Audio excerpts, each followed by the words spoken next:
Assalamualaikum warahmatullahi wabarakatuh. Halo everyone, perkenalkan nama saya Ira Ramadhani dengan NIM 223395 dari kelas RA5 semester 6. Dosen pengampu Pak Ade Faisal Mabtuhi SEMM.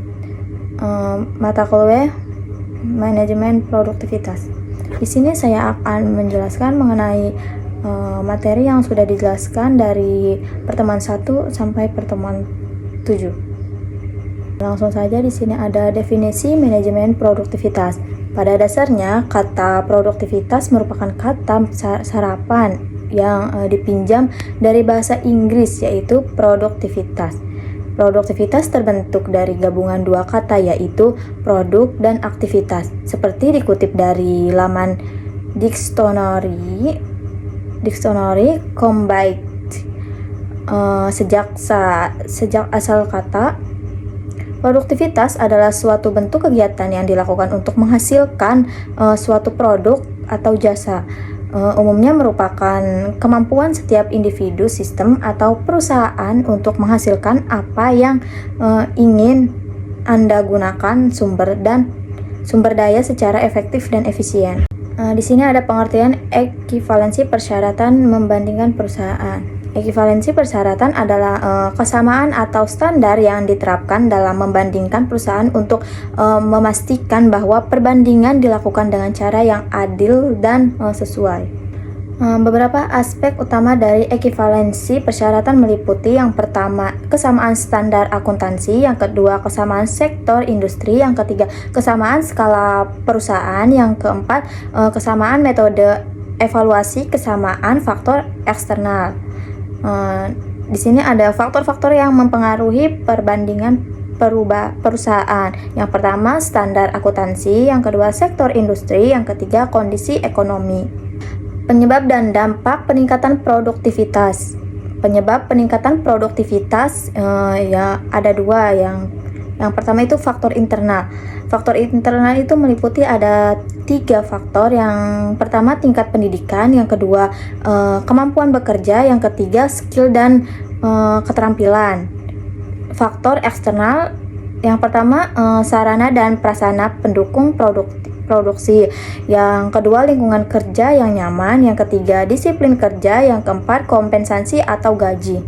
Dampak peningkatan produktivitas. Di sini ada beberapa dampak peningkatan produktivitas. Yang pertama, dampak ekonomi, dampak sosial, dampak lingkungan, dan dampak psikologis. Siklus produktivitas dan pengukuran produktivitas.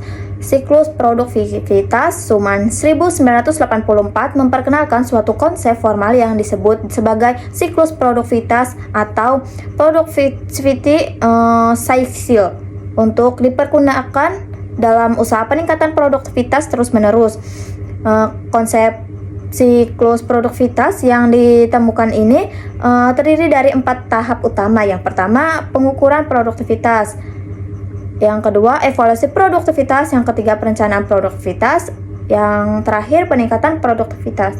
Pengukuran produktivitas. Kegiatan pengukuran produktivitas perlu dilakukan oleh setiap perusahaan agar dapat diketahui bagaimana kondisi perusahaannya, apakah tingkat produktivitasnya telah sesuai dengan standar yang telah ditetapkan atau belum.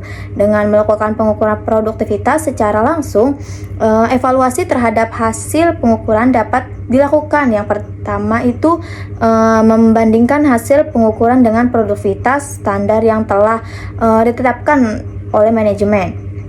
Yang kedua, melihat bagaimana perbaikan produktivitas telah terjadi dari waktu ke waktu. Yang ketiga, membandingkan dengan produktivitas industri sejenis yang menghasilkan produk serupa. Di sini ada evaluasi kinerja. Pengertian evaluasi produktivitas. Evaluasi produktivitas adalah proses penting dalam manajemen sumber daya manusia yang bertujuan untuk menilai kinerja individu atau kelompok dalam mencapai tujuan organisasi. Tahapan evaluasi produktivitas atau menetapkan kriteria evaluasi. Yang pertama, produktivitas. yaitu mengukur output yang dihasilkan dalam periode tertentu. Yang kedua, kualitas kerja, yaitu menilai tingkat kesalahan atau keberhasilan dalam menyelesaikan tugas. Yang ketiga, inisiatif, yaitu mengukur kemampuan karyawan untuk mengambil tindakan produktif. Yang selanjutnya itu kerjasama tim, menilai kontribusi dalam kerjasama rekan-rekan.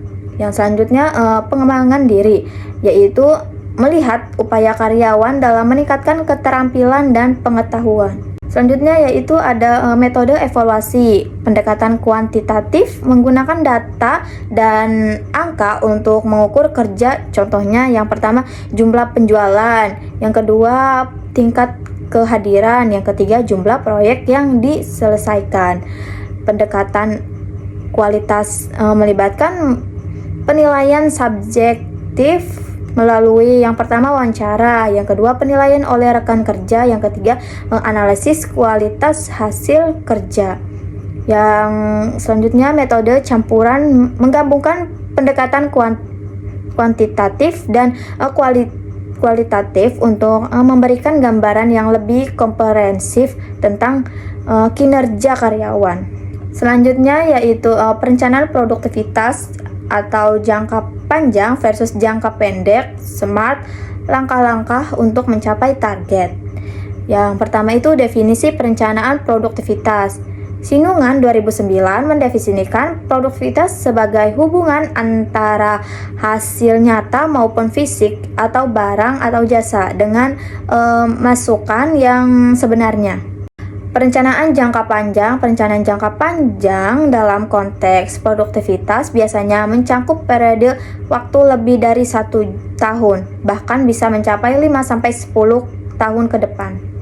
Perencanaan jangka pendek dalam konteks produktivitas biasanya mencakup periode waktu kurang dari 1 tahun, bisa harian, mingguan, bulanan, atau triwulan. Konsep SMART dalam perencanaan produktivitas. Konsep SMART merupakan kerangka kerja yang populer dalam perencanaan tujuan dan target, termasuk dalam perencanaan produktivitas. SMART adalah akronim dari spesifik, measurable atau terukur, achievable atau dapat dicapai, relevant atau relevan, dan time bound atau terikat waktu. Langkah-langkah untuk mencapai target produktivitas. Yang pertama, analisis kondisi saat ini. Yang kedua, penetapan target produktivitas. Yang ketiga, penyusunan strategi dan taktik. Yang keempat, implementasi rencana. Yang kelima, monitoring dan evaluasi. Dan yang terakhir, perbaikan berkelanjutan.